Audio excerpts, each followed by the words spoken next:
સુરત પોલીસે operation delta hunt હેઠળ mega drive યોજી ભેસ્તાન, ઊન અને પાંડેસરા સહિતના વિસ્તારોમાંથી 261 શંકાસ્પદ લોકોને રાઉન્ડ અપ કર્યા હતા.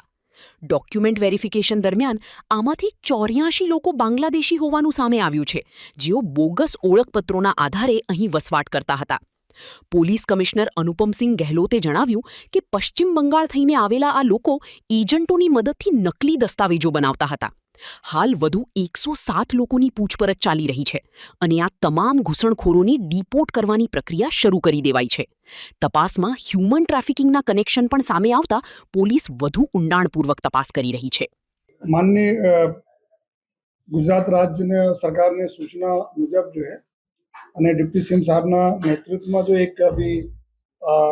हमें लोग को समग्र जो गुजरात पुलिस द्वारा जो है जो इलीगल ढंग से रहता यहाँ बांग्लादेशी नागरिकों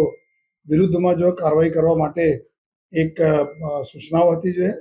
જેમાં છેલ્લા અમુક દિવસોથી जो है એના ચિહ્નિત કરવાની કાર્યવાહી ચાલતી હતી जो है એના કઈ એરિયા में રહે છે કોણ કોણ લોકો ઇલીગલ છે એના તમામ પ્રકારના અમે લોકો જો હ્યુમન ઇન્ટેલિજન્સ હોય કે ટેકનિકલ ઇન્ટેલિજન્સ હોય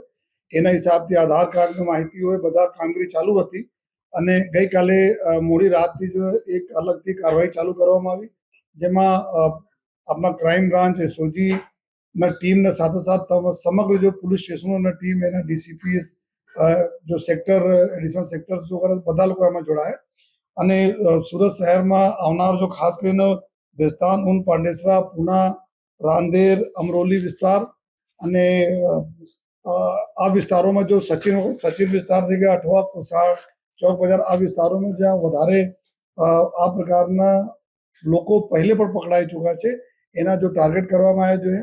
અને એના કોમ્બિંગ કરીને એના જેટલા બી લોકો હતા જોઈએ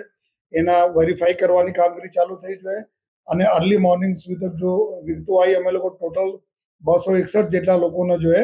શંકાસ્પદ બાંગ્લાદેશીઓને જો રાઉન્ડ અપ કર્યા હતા જોઈએ જેમાં પૂછપરછ એના જો મોબાઈલ નંબરોમાં જો ડિટેલ્સ, બેન્કિંગ ડિટેલ્સ, બેંકને પૈસા ક્યાં ટ્રાન્સફર કરતા હોય, કોના સાથે બાતચીત કરતા હોય, આ બધા તમામ પ્રકારના જો પુરાવા, આધાર કાર્ડના પુરાવા, રાશન કાર્ડ વગેરે બધા અમે લોકો જોયા અને જો અમારે ભારત સરકારની જો બી સુવિધાઓ છે,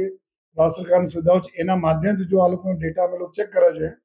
એના પછી જો આપણે અત્યાર સુધી 84 લોકો કન્ફર્મ થાય છે જે બાંગ્લાદેશી નાગરિકો છે જો અને આમાં જો ટોટલ 34 જેટલા પુરુષ છે, 29 જેટલા મહિલા અને 21 જેટલા બાળકો છે. એના સાથે અલગ અલગ જો ટીમો અત્યારે એના પૂછપરછમાં કામગીરી ચાલુ છે જો સ્પેશિયલ બ્રાન્ચ અત્યારે ઇન્વોલ્વ થઈ છે જો જેમાં આ લોકોનો જો ફર્ધર જો પ્રોસિજર હોય છે કે એના એક જોઈન્ટ ઇન્ટ્રોગેશનની સુવિધા છે એના બધા અલગ અલગ એજન્સીઝ એના ઇન્ટ્રોગેશન કર્યા પછી જો ભારત સરકારનો જો નિયમ છે ડિપોર્ટ કરવાના આ હિસાબથી જો અમે લોકો એના ડિપોર્ટ કરવાની કામગીરી ટૂંક સમયમાં કરવાના છીએ અને અત્યારે એના સિવાય બી લગભગ 160 જેટલા લોકો છે એની બી અત્યારે ટીમો અલગ અલગ પૂછપરછ કરી રહી છે એના બી જો વર્ઝન છે એના વેરીફાઈ કરી રહી છે અને આ ડ્રાઈવ જો છે અમારા આવનાર દિવસોમાં બી ચાલુ રહેવાના છે જેથી આપણા શહેરમાં કોઈ ઇલીગલ પ્રકારના કોઈ બાંગ્લાદેશી નાગરિક અહીંયા ના રહે. જનરલી એના અત્યારે પૂછપરછ ચાલુ છે અને આ લોકો જ્યારે ઇલીગલ ઢંગ સે આપણા ભારત દેશમાં જો પ્રવેશ કરે તો ગમે તેવા મતલબ સામ દામ દંડ વેદના માધ્યમથી આ લોકો આપણા આધાર કાર્ડ બનાવતા હતા પછી આ આધાર કાર્ડ બનાવ્યા પછી મેઇન લેન્ડ પર આવીને અહીંયા સુરતમાં ગુજરાતમાં અલગ અલગ જગ્યાએ આમાં સુરતમાં બી આ લોકો આધાર કાર્ડના આધાર ઉપર જો આ લોકો રેન્ટ ઉપર મકાન રાખી લેતા હતા જો મકાન રાખે જો અને અલગ અલગ જો પ્રકારના કામગીરી में લેબર વર્ક હોય કોઈ ટેક્સટાઇલના એના રિલેટેડ કામગીરી और ઘણા બધા જો લેડીઝ હતી આ લોકો બી ઇલીગલ ઇમોરલ ટ્રાફિકિંગમાં બી સામેલ રહેતી હતી જો તો આ પ્રકારથી એના જો ટીમો એના શોધે છે અને આમાં આજ અમે લોકો જોઈએ છીએ કોઈ અત્યાર સુધી જેટલા પકડા આમાં કોઈ જૂના નથી જોયે પરંતુ એવું પણ સંભાવના રહે છે કે જો લોકો અહીંયા ડિપોર્ટ થયા હોય આ લોકો કોઈ આવી તો નહીં કે એના બી અમે શોધીએ છીએ લેકિન અત્યાર સુધી કોઈ 84 લોકો પકડાય છે એમાં આ લોકો નથી. આમાં આ લોકો જે તે વખતે જ્યારે આપને ખબર હોય કે એ એવા નેટવર્ક હોય જો એના લાવતા હોય અહીંયા જોઈએ અને જો લાવે છે આ વેલ કનેક્ટેડ આ લોકોને એક નેટવર્ક હોય કે જ્યાં પણ જો કોઈ એજન્સીસ એના પાછળ પડે તાત્કાલિક આ લોકો આગે પીછે થઈ જાય અને પછી ધીમે ધીમે ફરી છૂટા और प्रिकॉशन રાખીને મકાનો ચેન્જ કરીને અત્યારે કોસાડ વગેરેમાંથી બી આપણે મળે જો પહેલે નહીં હતા જો અલગ અલગ વિસ્તારમાં બી આ લોકો જતા રહે છે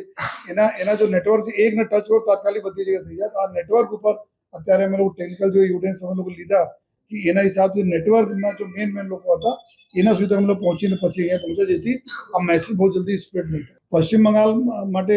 આ લોકોને એન્ટ્રી પોઈન્ટ આ છે જો તો એના માટે અમે પશ્ચિમ બંગાળ પોલીસ સાથે જો સંકલન કરીએ છીએ. આ જો સંકલન કામગીરી હોય છે તો બોર્ડર સિક્યુરિટી ફોર્સ સાથે હોય છે, પશ્ચિમ બંગાળ પોલીસ સાથે હોય છે. જેટલા બી અમે લોકો એવિડન્સ મળશે ક્યાં બનાવે છે આ લોકો જો ઇલીગલ ડોક્યુમેન્ટ્સ, એના હિસાબથી પશ્ચિમ બંગાળ પોલીસ સાથે અમે લોકો એને પૂરી માહિતી આપવાના છે. અમે ઘણા બધા જો લેડીઝ હતી આ ઇમોરલ ટ્રાફિકિંગમાં સંડોવાયેલા છે અને સાથોસાથ આ બી વેરીફાઈ અત્યારે મેં આ લોકો ચૂકી અત્યારે બધા લઈને આવ્યા છીએ તો ઈ ગુચકાઓ વગેરે બી કામગીરી ચાલુ છે કે આ લોકોના જલ્દી અમારા પર નેફિસ વગેરે હોય છે, જો ફિંગરપ્રિન્ટ મેચિંગ બી હોય છે, નામ બી ખોટા આ લોકો લખાવતા હોય તો નામથી ફિંગરપ્રિન્ટ અમે ધીમે ધીમે આ લોકો અમે મેચ કરી લેવાના છે કે આ લોકો ગુનામાં સામેલ છે. જલ્દી આ લોકોના અત્યાર સુધી બહુ પ્રાથમિક હજુ પૂછપરછ એના થઈ છે કે બાંગ્લાદેશ જ્યારે આવે છે તો બંગાળમાંથી ગમે તેવા એના જો એજન્ટો રહે છે, એના જો ફેક ડોક્યુમેન્ટ બનતા હોય તો પછી આ લોકો બાય ટ્રેનના માધ્યમથી, અમુક લોકો તો પ્લેન્સ બી આયા જોઈએ અહીંયા ડાયરેક્ટ વાયા કરીને જોઈએ તો આ લોકોનો જો મુવમેન્ટ છે ટ્રેન અને અમુક લોકોના પ્લેનથી, અમુક લોકો બાય રોડ આવે છે, એના જો એજન્ટો હોય છે આ લોકોને એવી પ્રકારના અંદર મોકલે છે જેથી કોઈ જગ્યાએ સામટા આ લોકો પકડાય નહીં. હું તાત્કાલિક જો અત્યારે જો ભારત સરકાર તરફથી આ પ્રક્રિયા બહુ સરળ બનાવવામાં આવી છે. એના જો મેન્ડેટરી પ્રોવિઝન્સ છે અમારા કે એના બધા જો એક રેકોર્ડ મેન્ટેન કરવાના હોય છે, એને કામગીરી અત્યારે સ્પેશિયલ બ્રાન્ચ જો કરે છે, સ્પેશિયલ બ્રાન્ચ લોકલ પોલીસની ટીમ ચાલુ થઈ ગઈ છે અને એના જોઈન્ટ ઇન્ટ્રોગેશન જો અમારી વિધિ હોય છે, અલગ અલગ એજન્સીઝ આઈબી વગેરે પોલીસ વગેરે એસઓજી બધા લોકો સાથ ઇન્ટ્રોગેટ પૂરા કરતા હોય છે. એના પછી તાત્કાલિક જો એના જો પ્રક્રિયા હોય છે તો મને લાગે છે અઠવાડિયામાં પૂરી સમગ્ર પ્રક્રિયા કરીને એને રિપોર્ટ કરવાની કામગીરી